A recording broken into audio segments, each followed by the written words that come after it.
연방사회보장국이 행정 오류로 수혜자들이 잘못된 금액을 지급받고 있으나 이를 수정 처리하는 시간이 길어 곤혹을 치르고 있는 것으로 나타났습니다. 대낮에 피트니스 센터에서 한인 남성이 운동 중이던 다른 한인 남성을 총격 살해하는 충격적인 사건이 발생했습니다. 인천공항 면세점 귀금속 매장 직원이 팔찌를 훔쳐 뉴욕행 비행기를 탑승한 한인 여성 찾기에 나섰습니다. 네티즌들은 절도범으로 추정되는 개인의 신상까지 공개하고 나서 2차 피해도 우려됩니다.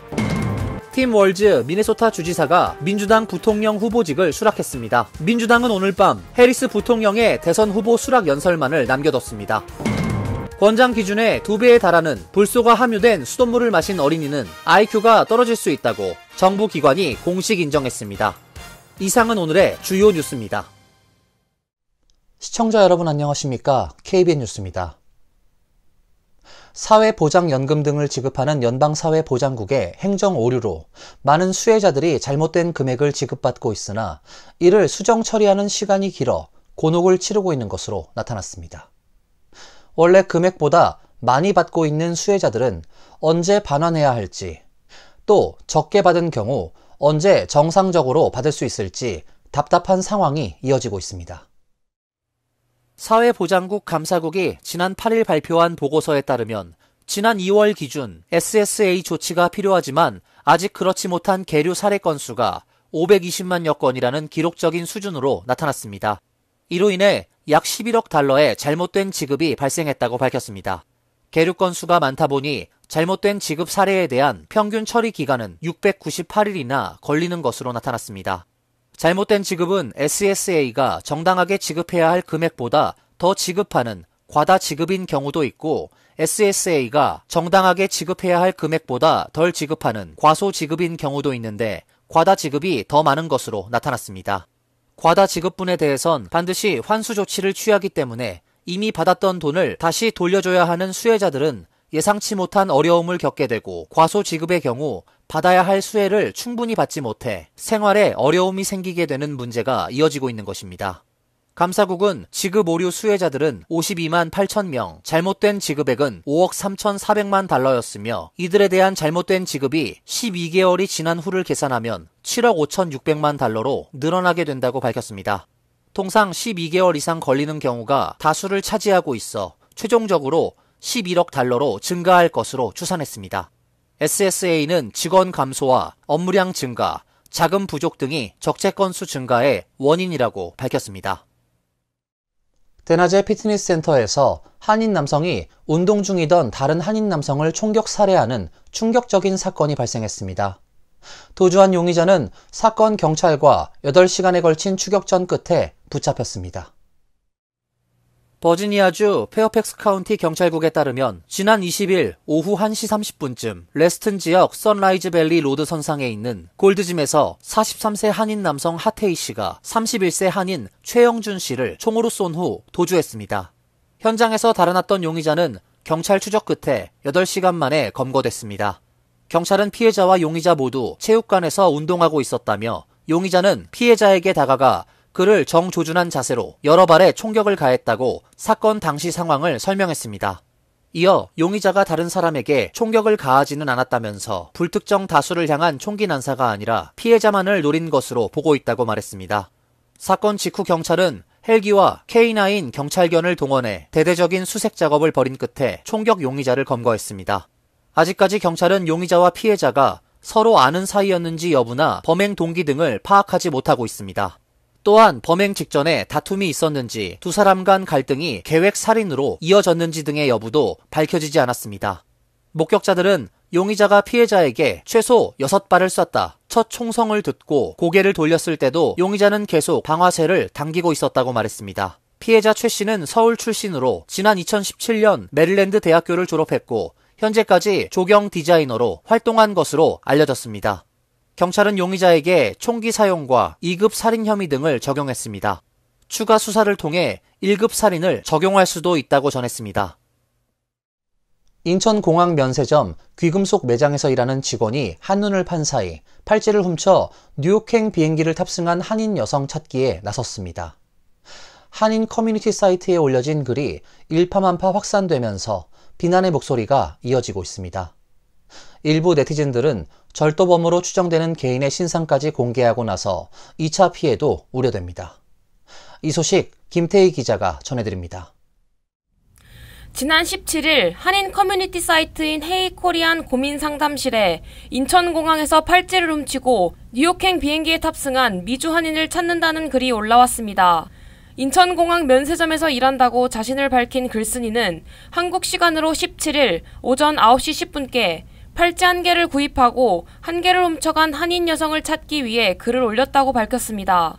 글쓴이는 당시 기록된 이 여성의 이름과 생년월일, 여권번호 등 구매자의 정보와 CCTV를 통한 정황을 비교적 자세하게 기입했습니다. 자신의 계좌번호와 함께 $260 상당의 도난당한 팔찌 금액만 변상해준다면 모든 게시글을 내리겠다는 내용으로 마무리됐습니다.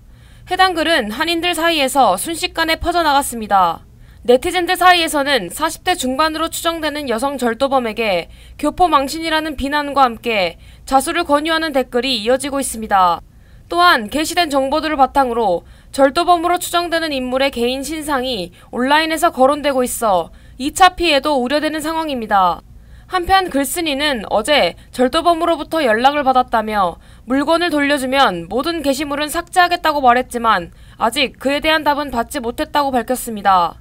KBN 뉴스 김태희입니다. 카멀라 해리스 부통령의 러닝메이트 팀 월즈 미네소타 주지사가 민주당 부통령 후보직을 수락하며 해리스호의 2인자로 우뚝 섰습니다. 민주당 대선 출정식 성격의 전당대회는 이제 해리스 부통령의 대선 후보 수락 연설만을 남겨뒀습니다. 민주당은 어제 일리노이주 시카고 유나이티드 센터에서 3일차 전당대회를 진행했습니다. 첫날 조 바이든 대통령, 둘째 날 버락 오바마 전 대통령 부부 연설로 흥행에 성공한 민주당은 이날도 화려한 연사들을 무대 위에 올리며 분위기를 끌어올렸습니다. 빌 클린턴 전 대통령이 해리스는 이 경쟁에서 비전, 경험, 기질, 의지, 그리고 물론 무언가를 이루려는 순수한 기쁨을 가진 유일한 후보라고 선언했고, 하원 실력자인 하킴 제프리스 원내대표, 낸시 펠로시 전 하원 의장이 연이어 무대에 올라 해리스 부통령에 대한 지지를 선언했습니다. 그리고 토크쇼의 여왕이라고 불리는 방송인 오프라 윈프리가 깜짝 등장해 행사장을 열광하게 했습니다. 한국계 앤디 김 의원도 등장했습니다. 김 의원은 의회 폭동 당시 의사당을 청소하던 당시 상황을 회상하며 우리는 오직 우리가 노력할 때만 이 나라를 치유할 수 있다며 지지를 호소했습니다. 마지막은 월즈 주지사의 차례였습니다. 기립박수를 받으며 연단으로 이동한 그는 서민적 삶과 진보적 메시지를 분명하게 전달했습니다. 낙태 금지를 주장하는 공화당 남성 정치인들을 겨냥해서는 일침을 가했고 총기 규제의 필요성도 역설했습니다.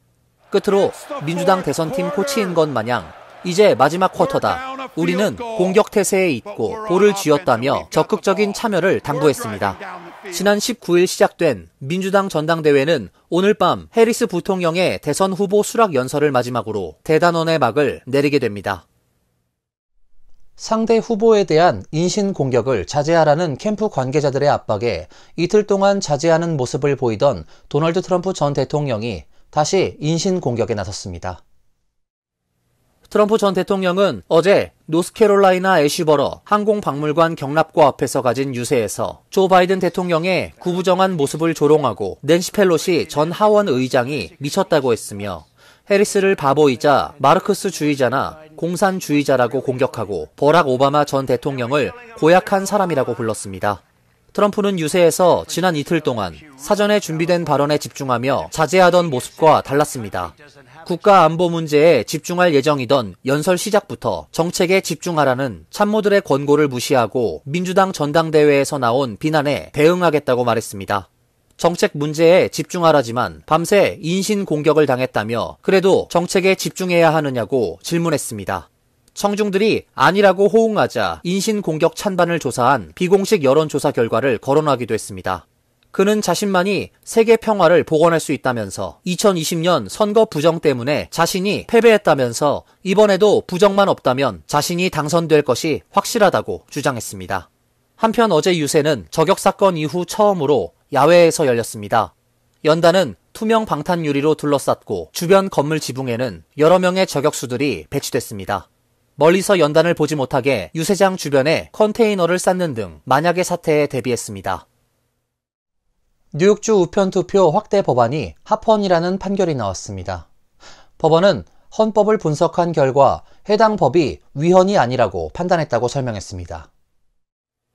뉴욕주 항소법원은 20일 모든 뉴욕 유권자에게 우편투표권을 부여하는 우편투표 확대법이 위헌이라고 주장한 공화당이 주도한 소송을 기각했습니다. 지난해 9월 캐시 호컬 뉴욕 주지사는 부재자 투표가 아닌 조기 투표에도 우편 투표를 할 수 있도록 확대하는 법안에 서명했습니다. 이 법에 따르면 뉴욕주 유권자는 누구나 온라인으로 우편 투표를 신청해 손쉽게 투표할 수 있으며 우편 부재자 투표를 신청할 때 제출해야 했던 부재 사유를 제출하지 않아도 됩니다. 뉴욕주 정부는 투표에 대한 평등한 접근을 보장해 투표율을 높일 수 있을 것으로 기대한다고 밝혔습니다. 하지만 우편 투표 확대에 반발하는 공화당 의원들은 이 법이 위헌이라고 주장하며 주 정부와 호컬 주지사를 고소했습니다. 주 항소법원은 주 헌법에는 직접 투표를 명시적으로 요구하는 문구가 없다며 소송을 기각했습니다. 호컬 주지사는 주 항소법원의 결정에 대해 미국의 여러 세대가 투표권을 확보하기 위해 싸웠고 여전히 너무 많은 사람들이 투표권을 행사하지 못하고 있다며 이 장벽을 제거해 나가야 할 책임이 있다고 말했습니다. 또 뉴욕 주민의 투표권을 박탈하고 투표에 대한 접근성을 약화시키려는 이들에 대한 승리라고 덧붙였습니다. 뉴욕주 성인 약 30%가 강제퇴거나 주택압류를 당할 가능성이 높은 것으로 나타났습니다. 뉴욕 성인 40%는 생계유지비 지불에 어려움을 겪고 있고 4명 중 1명은 에너지요금 납부도 힘든 것으로 조사됐습니다.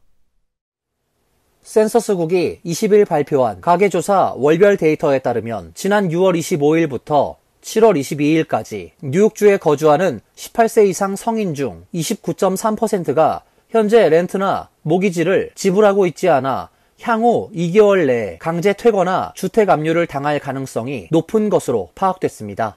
이는 전국 평균인 31%와 비슷한 수준이지만 뉴저지 16.6%와 비교하면 2배에 가까운 수치입니다. 커네티컷은 41.9%로 강제 퇴거나 압류 가능성이 높은 6번째 주로 나타났습니다. 또 뉴욕 성인 40%는 생계 유지비 지불에 어려움을 겪는 것으로 파악됐습니다. 전국 10번째로 높은 수준입니다. 전국에서 생계 유지비 지불에 어려움을 겪는 주민 비율은 미시시피주가 49.5%로 가장 높았습니다.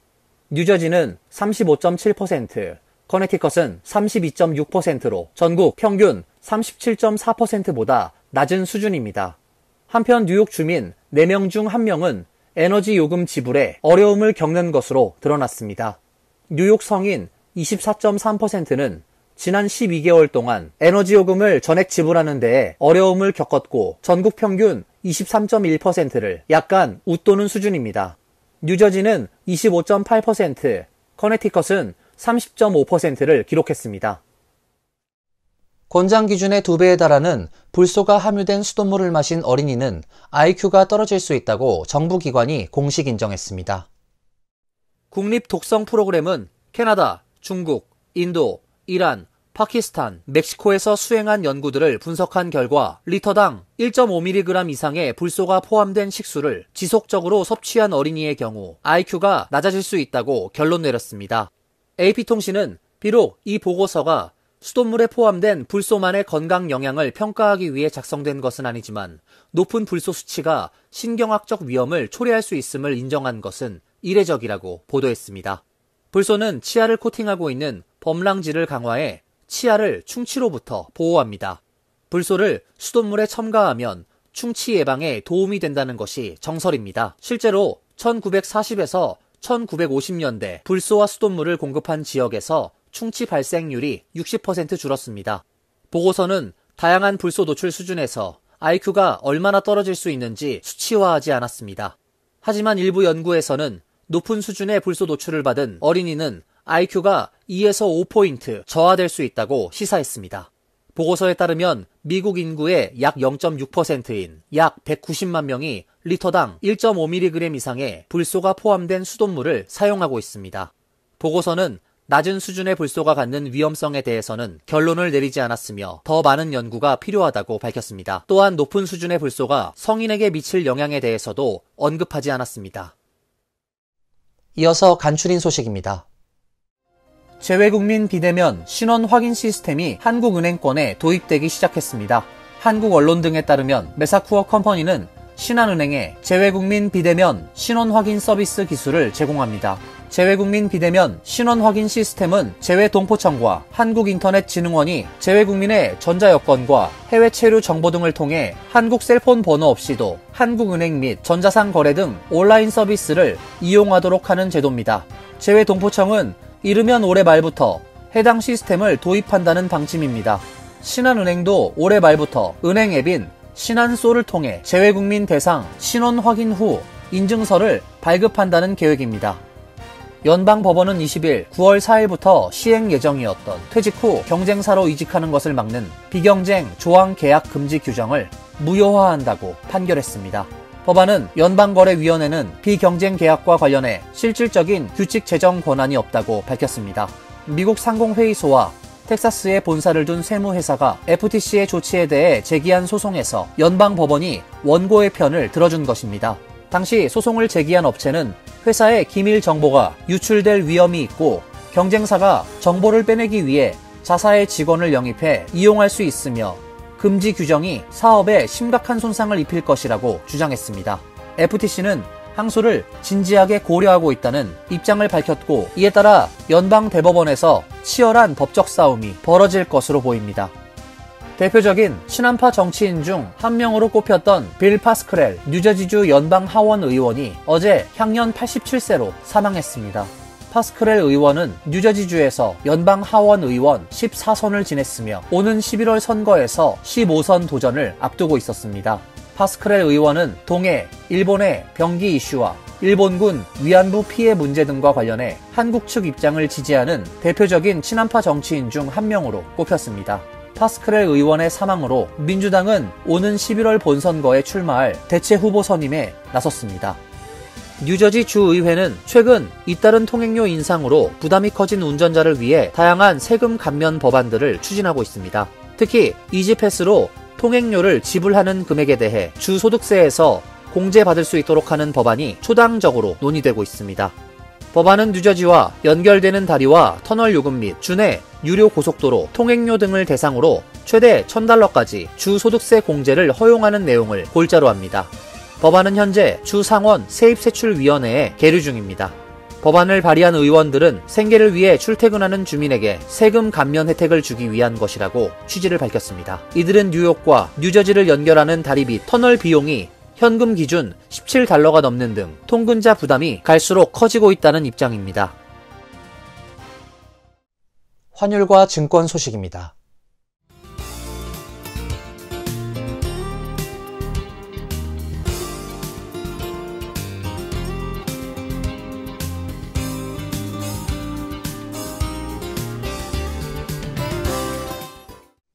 이어서 날씨입니다. 내일은 대체로 맑은 가운데 가끔 구름이 끼는 날씨가 예상됩니다. 오늘보다 습도가 올라가 체감 온도는 높아지겠습니다. 낮 최고 기온 80도, 섭씨 27도, 밤 최저 기온 65도, 섭씨 18도로 예상됩니다. 토요일과 일요일도 맑은 날씨가 이어지겠습니다. 다음 주 초에는 맑은 날씨가 이어지다 목요일부터 비 소식이 있습니다. 이상으로 KBN 뉴스를 마칩니다. KBN과 함께 즐거운 시간 되시길 바랍니다. 우리 동부 최대 한인방송 KBN이 제작하는 KBN 뉴스는 웹사이트 mykbn.com 그리고 유튜브와 페이스북에서 다시 보실 수 있습니다. 좋아요, 구독, 알림 설정은 뉴스 제작에 큰 도움이 됩니다.